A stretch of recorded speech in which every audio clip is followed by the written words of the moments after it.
Salam sejahtera. Saya ingin berkongsi kandungan buku bertajuk How to Talk So Kids Can Learn at Home and in School. Siapa yang mencuri pensel saya? Tetapi, tutup mulut kamu. Saya cuba hendak mendengar cikgu bercakap. Mengapa saya perlu duduk di sebelah dia? Saya tidak faham apa yang patut kita lakukan. Dia menumbuk saya. Dia yang mulakannya. Semua ini merupakan kata-kata yang biasa kita dengar di dalam kelas. Apakah jalan penyelesaiannya? Adakah kita pura-pura tidak dengar? Atau kita buat tak kisah? Maka buku ini bolehlah dijadikan panduan kepada kita sebagai pendidik ataupun kepada ibu bapa untuk menangani isu-isu sedemikian. Antara topik menarik yang dibincangkan di dalam buku How to Talk So Kids Can Learn at Home and in School adalah yang pertama, bagaimana mengendali perasaan yang mengganggu pembelajaran. Yang kedua, 7 kemahiran bagi mengajak anak bekerjasama. Yang ketiga, keburukan hukuman. Pilihan lain yang membawa kepada disiplin diri. Yang keempat, menyelesaikan masalah bersama-sama. 6 langkah melibatkan kreativiti dan komitmen anak-anak. Yang kelima, pujian yang tidak merendahkan maruh. Kritikan yang tidak melukakan hati. Yang keenam, bagaimana membebaskan anak yang terperangkap dalam perwatakan mereka. Yang ketujuh, perkongsian ibu bapa dan guru. Yang kelapan, penangkap mimpi. Buku ini berkongsi pelbagai kaedah bagi menggalakkan kanak-kanak untuk percaya kepada diri sendiri dan bagi menjadi diri yang mereka mahukan. Jelas sekali, kita sebagai pendidik memerlukan lebih banyak latihan untuk menangani soalan-soalan dan kerenah murid-murid. Sebagai pendidik, kita mestilah berusaha mengiktiraf perasaan murid. Yang pertama, kita perlu sedar bahawa apabila perasaan murid-murid dinafikan, maka dengan mudah murid-murid menjadi tidak bersemangat. Yang kedua, apabila perasaan negatif dikenal pasti dan diterima, murid-murid berkenaan akan berasa terdorong untuk terus berusaha.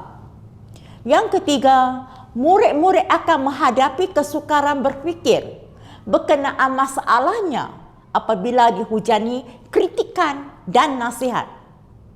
Yang keempat, sebagai guru yang prihatin, kita bersedia mendengar masalah yang dihadapi oleh murid-murid dan hanya sesekali menjawab dengan mengangguk atau mengiyakan sebagai langkah memahami.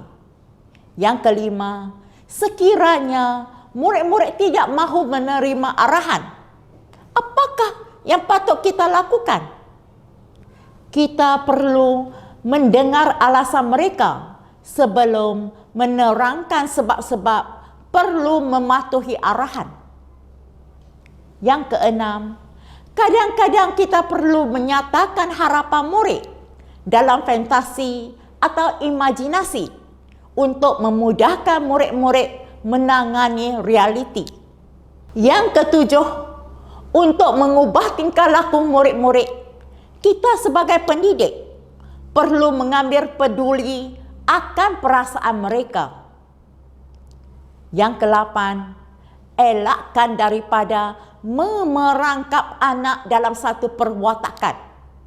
Bebaskanlah anak daripada perwatakan tertentu. Peringatan kepada guru-guru dan ibu bapa. Kenal pasti perasaan anak.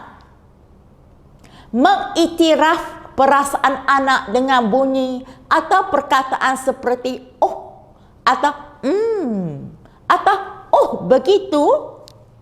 Mendengar perasaan dan keperluan anak. Mengajak anak berfikir bersama-sama untuk mencari cara yang lebih berkesan untuk belajar. Elakkan daripada meleter.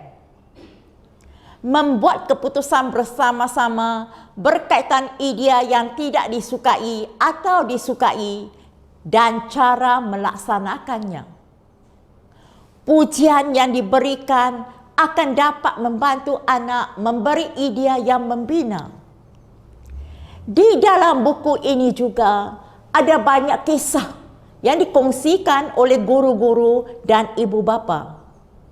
Dengan menghalusi kisah yang dikongsikan, kita dapat mencari jalan penyelesaian untuk menyelesaikan kebuntuan semasa berdepan dengan anak-anak. Semua masalah akan dapat diatasi kiranya kita semua berusaha untuk berfikir keperluan sebagai anak. Semua konflik antara anak-anak dengan guru-guru atau ibu bapa akan dapat diselesaikan. Garis panduan yang jelas juga dimasukkan dalam buku How to Talk So Kids Can Learn at Home and in School. Contoh-contoh yang konkret berkenaan sikap dan bahasa dalam setiap teras proses pembelajaran boleh diterokai dalam buku ini. Artikel dalam buku ini memaparkan bagaimana untuk mencipta persekitaran emosi yang dapat membuat kanak-kanak berasa selamat untuk membuka diri mereka kepada hal-hal yang baharu dan tidak dikenali atau tidak biasa. Tulisan artikel ini telah menunjukkan anak-anak dapat dikerah memikul tanggungjawab dan melatih disiplin diri. Pelbagai kaedah telah dikongsikan dalam buku ini bagi menggalakkan kanak-kanak untuk percaya kepada diri sendiri dan bagi menjadi diri yang mereka mahukan. Saya benar-benar berharap idea-idea dalam buku ini akan membantu pembaca untuk memberi inspirasi dan mengupayakan anak-anak muda dalam hidup pembaca. Sekian sahaja perkongsian saya. Terima kasih.